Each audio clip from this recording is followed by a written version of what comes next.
Hi there, I'm John from CNCKing.com, and today we're going to talk a little bit about custom stencils.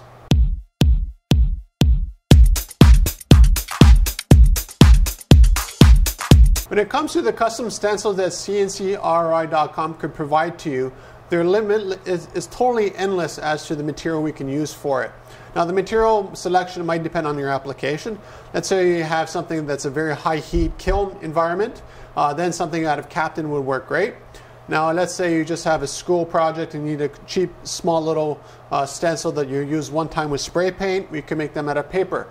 We can also make them out of, 2 or 3 inch wooden blocks if you want. We can make them out of plywood. We can make them out of fabric. We can make them out of felt. We can make them out of literally any material you could think of. We can make a custom stencil for that. So when you contact us, it really helps a lot if you give me a budget and how many stencils that you need, because then I have an idea of what would fit within that range, but also the application. And that's very important, because I don't want to do, let's say, a really nice plywood stencil for you, and then you end up having, you forgot to tell me that you're actually using a flame on this here, and you're burning this into a wooden crate, and plywood would be an awful choice. We should have made it out of metal.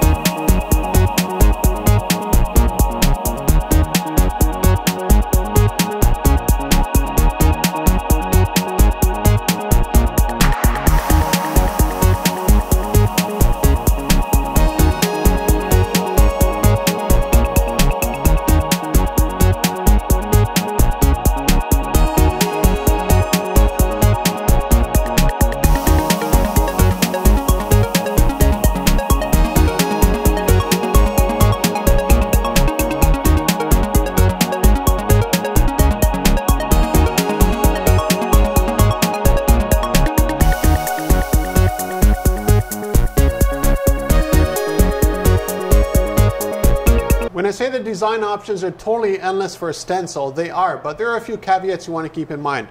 Let's just use the sanding disc as an example. So let's say you want a stencil of a circle with smaller holes inside. So if we cut this out as a stencil as is here, it's a really nice stencil. But let's say you wanted the reverse. You actually had spray paint and you want to spray paint a circle with small little circles on the inside. Now if you look at this, it looks like, yeah, you could totally make a stencil like that. The problem is, what is going to hold these little circles in place? And that's something that a lot of our customers don't realize that they have to come around thinking about how to do. We get that often with text, because you might have an O or a P or a B or an E even. And the problem with those is what's going to hold that little inside part of that letter.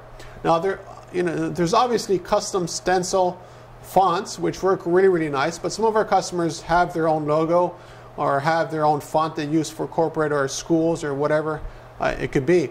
And what we end up doing for that is actually making little supports.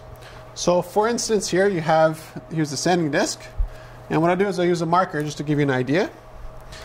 So the most straightforward way to hold these inside parts would be to actually add a little support going all the way around. Now obviously, when you use the stencil, you will see these little supports. There's no way around it.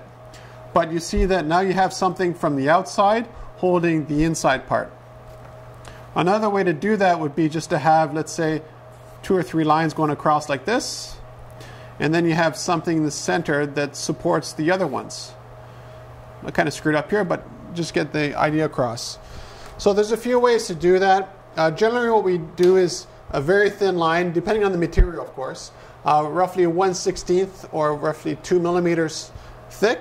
So it's very, very thin line, but you need an inside support. Another option would be to make 2 stencils. So what we could do is make a stencil with the outside of all of this, and then make another stencil with the inside of this.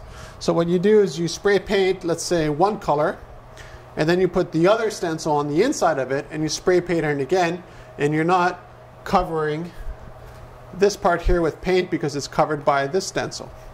So there's a few ways around that. When it comes to thicker material, you want to make sure you have something that's also flat. Let's say we make something out of plywood. Generally, what you want is a very flat plywood, because otherwise you end up with overspray going underneath the stencil and around. Sometimes that's a good thing, because if you have support lines like this here, having something that's raised just a little bit will actually cover those supports. So that's how we make custom stencil designs actually work.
Something that's nice to know from our customers as well is how many times you plan on using that stencil.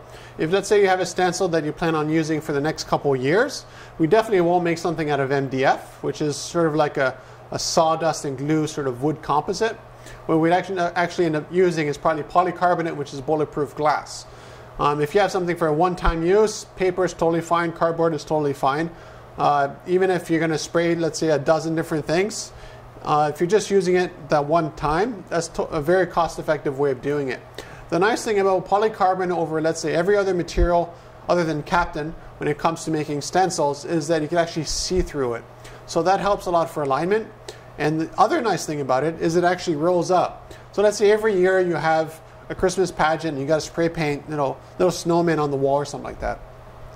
Well, polycarbonate will cost you more up front, but every year you just take that stencil out, you unroll it, you put it against the wall and you spray it. And then you just wash it off with soap and water or whatever you have around you, depending on what you use to make the stencil with. for the imprint, and you're done. So if you're looking for a custom stencil, contact me at CNCKing.com. We can make them any size, any shape, any material.